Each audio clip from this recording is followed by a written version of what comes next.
सहानुभूति के लाखों शब्दों से बेहतर और शक्तिशाली मदद की ओर बढ़ाया गया एक हाथ होता है। सहानुभूति के सारे शब्द सुकून तो देता है, परंतु समस्या का हल नहीं हो सकता। कुछ शब्द व्यक्ति को प्रेरित कर सकते हैं, हो सकता है वह उन शब्दों के चलते कुछ अच्छा कर जाए, परंतु ध्यान देने वाली बात यह है कि यह तब तक संभव नहीं है जब तक शब्द कर्म के रूप में परिवर्तित न हो जाए। मदद करने की कोई उम्र नहीं होती, कोई सही वक्त नहीं होता, लेकिन हम उचित समय का इंतजार करते रहते हैं। ध्यान रहे, मदद सिर्फ पैसों से नहीं हो सकता। मदद के कई तरीके हैं जिनमें हम सहभागी बन सकते हैं। एक बात और, बड़े बुजुर्गों से सुना है कि पहले आप सामर्थ्यवान बन जाओ, उसके बाद मदद करना। बात तो सही है, पर पूरी तरह नहीं। समर्थ बनने का अर्थ यहाँ धन संपदा से है, लेकिन हम इसके अलावा कई तरह से मदद कर सकते हैं। शारीरिक मदद, प्रेरणा के शब्द से, और मानसिक मदद। हमारे पास जो भी हो, जितना हो, हम चाहे तो मदद कर सकते हैं। आज की बेहतरीन कहानी कुछ इसी प्रकार की है। यह कहानी दुनिया के सबसे अमीर व्यक्ति की है। नमस्कार, मेरा नाम जितेंद्र कुमार चंचल है और आप देखना शुरू कर चुके हैं द हिस्ट्री ज्ञान। हम लेकर हाजिर हैं प्रेरक कहानियों से जुड़ा कार्यक्रम जीवन कथा, जिसमें हम सुनाते हैं जीवन संघर्षों से जुड़ी कहानी जो आपकी जिंदगी को बेहतरीन बना सके। आइए कहानी पर चलते हैं। एक बार किसी ने दुनिया के सबसे धनवान व्यक्ति बिल गेट्स से पूछा, क्या इस धरती पर आपसे भी अमीर कोई व्यक्ति है? बिल गेट्स ने जवाब दिया, हाँ, एक व्यक्ति इस दुनिया में मुझसे भी अमीर है। उस व्यक्ति ने बिल गेट्स से पूछा, वह कौन है? बिल गेट्स ने बताया, एक समय में जब मेरी प्रसिद्धि और अमीरी के दिन नहीं थे, मैं न्यूयॉर्क एयरपोर्ट पर था। वहाँ सुबह सुबह अखबार देखकर मैंने एक अखबार खरीदना चाहा, पर मेरे पास छुट्टे पैसे नहीं थे, सो मैंने अखबार लेने का विचार त्याग कर उसे वापस रख दिया।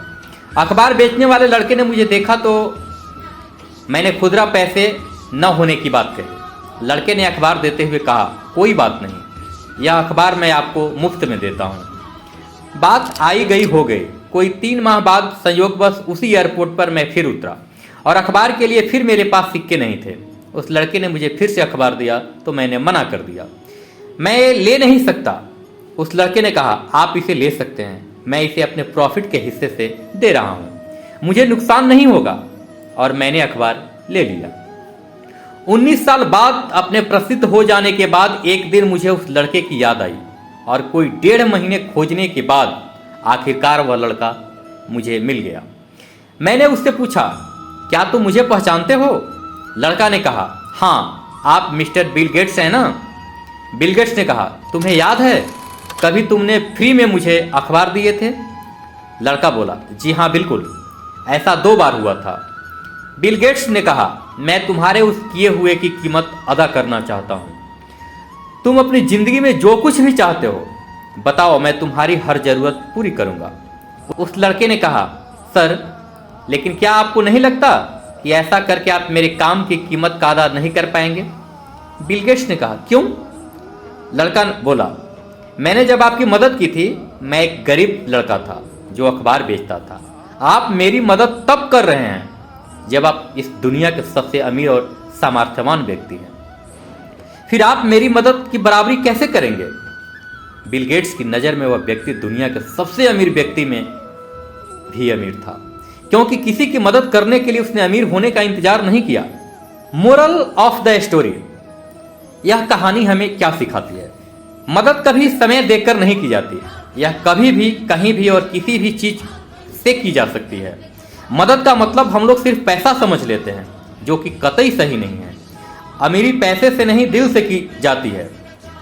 किसी की मदद हो या परिवार की, ऐसा करने के लिए अमीर दिल का होना बहुत जरूरी है, न कि पैसे की अमीरी का होना। आज की कहानी में इतना ही। आपको यह कहानी कैसी लगी आप मुझे कमेंट के जरिए बता सकते हैं। आप अगर YouTube पर सुन रहे हैं तो सब्सक्राइब कर घंटी का बटन अवश्य दबा दें। फेसबुक या इंस्टाग्राम पर सुन रहे हैं तो लाइक, फॉलो और शेयर जरूर कर दें। नमस्कार।